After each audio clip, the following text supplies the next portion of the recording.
This presentation is meant to be a brief overview of Chapter 8, Anti-Seizure Medications, Principles and Clinical Use in the Yeomans and Wen Neurological Surgery text. We'll begin with a brief discussion of AED mechanisms. So seizure medications work at the level of the cellular ion channels, and they work by one of two ways. They either inhibit excitatory channels or they activate inhibitory channels. So here you can see all the different medications grouped by their mechanism of action. You can see that the most common target is the sodium channel, and you can see some commonly used medications such as phenytoin, carbamazepine. You can see its two evolutions, one oxcarbazepine, the other escarbazepine. A newer used medication, lacosamide, for instance, and valproate, you can see here that has sodium channel mechanisms, although valproate, like many medicines, has several mechanisms. GABA receptors is also a very important mechanism to know, as this is the target for benzodiazepine and barbiturates, two effective seizure medications, although can't be sedating. And then lastly, we'll briefly talk just about the SV2A receptor. The reason for this, it's unique to the levetiracetam, and it's a newer version, brivaracetam, and it is commonly used in practice. Next, we'll briefly talk about the effectiveness of seizure medications. And the long and short of it is that 60 to 65% of people will be seizure-free as long as they take their seizure medicine. And so how does this work out? And so there's very good data that indicates that the first seizure medication, no matter which one you pick, has about a 45 to 50% chance of making you seizure-free. If that first medication does not work, you then try a second medication that has a 10 to 15% chance. If that doesn't work, you can then try a third medicine, which has about a 3 to 5% chance of making you seizure-free. After that third medicine, it drops down to less than 1% on average for all subsequent medication trials. So therefore, when you try medicines after a third seizure medication, you may perhaps improve tolerability by modifying the regimen, but it would not be expected to make the patient seizure-free. No seizure medication is more effective than another. So that's something that you can kind of remove in some ways when deciding what medicine you'd like to use. And the last point here is that guidelines do indicate that surgical therapy can be considered after failing 2 seizure medications, which is the definition of drug-resistant epilepsy. Certainly you could try a third one depending on patient preference, but certainly after that third, surgical therapy could be considered. So now we'll talk about using seizure medications in routine clinical practice. So the first step is you want to diagnose your patient with epilepsy, of course, and you want to preferably have an anatomic localization. So for instance, if you had a low-grade glioma in the left temporal lobe with seizures that come from that region, then they would have an additional diagnosis of left temporal lobe epilepsy. You then want to consider the patient's medical history and the side effect profile of the various seizure medications. One way to think about this is to think about the seizure medications based on their generation. So the first generation of seizure medicines is really the vast majority of modern epilepsy treatment.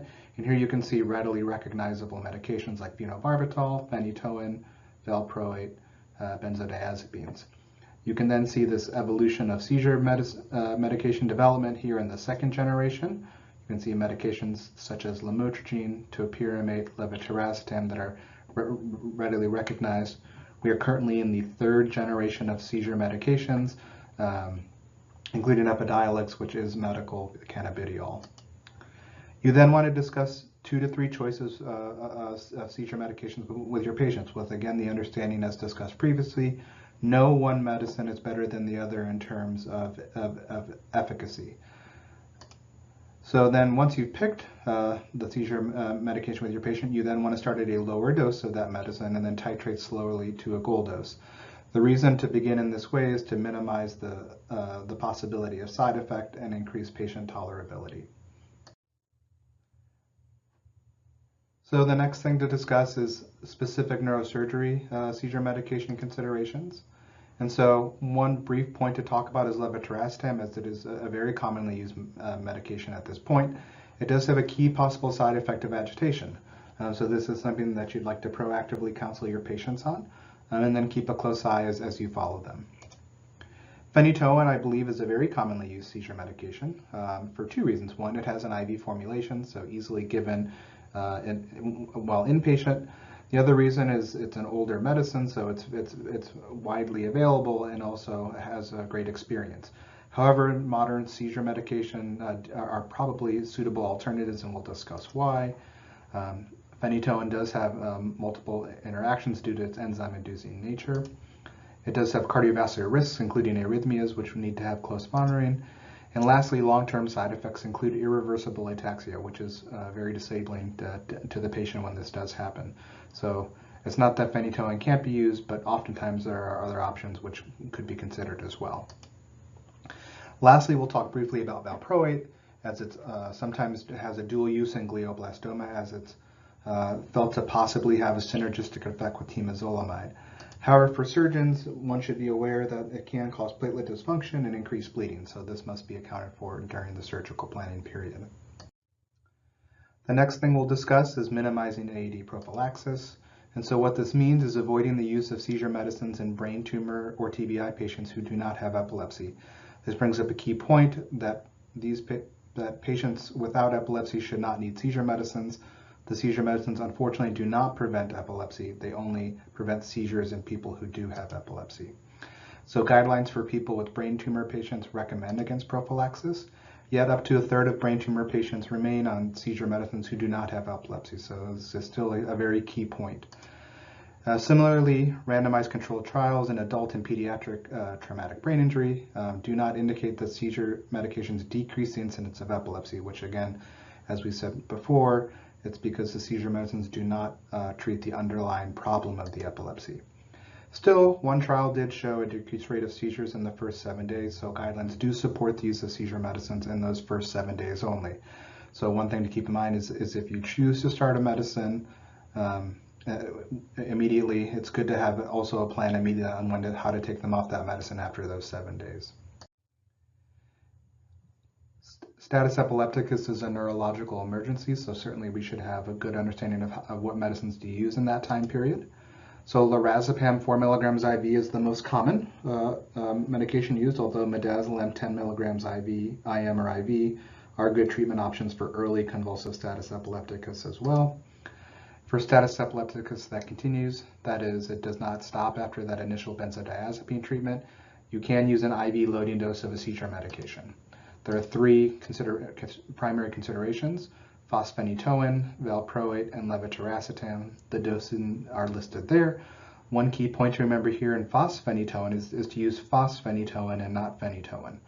The reason for this is fosphenytoin has a pH that is close to 7, so if there's any issue with the IV, it won't be an issue for the patient. If the status epilepticus continues past this IV loading dose, this would be considered refractory status epilepticus and requires treatment with IV anesthetics. This treatment should be done in consultation with neurology. So lastly, we'll address special considerations for seizure medications in women. So seizure medications do have increased teratogenicity to varying degrees. Valproate has the highest rate, up to 25%, depending on the dose. Lamotrigine and levetiracetam are lower, probably more in the 2 to 3% range, and these are currently the preferred medications for women of childbearing age when appropriate. You also want to consider the interactions of the seizure medications with hormonal birth control. Some medicines will lower the efficacy of birth control. So in those cases, you might advise a patient to use multiple methods of contraception. The other thing to consider is that in some medicine, lamotrigine being chief among them, it can have the levels decrease by hormonal birth control. So when those levels decrease, you can have worsened seizure control. So in conclusion, seizure medications are common in neurosurgical practice. Starting a medication involves consideration of the patient's diagnosis, medical history, and the side effect and interactions of the seizure medications themselves. Seizure freedom with medication only is unlikely after failing 3 AEDs. The flip side of saying this is that 60 to 65% of people will be seizure-free within the first 3 medications that they try. And lastly, lorazepam is the treatment of choice for early status epilepticus. Thank you. Thank you.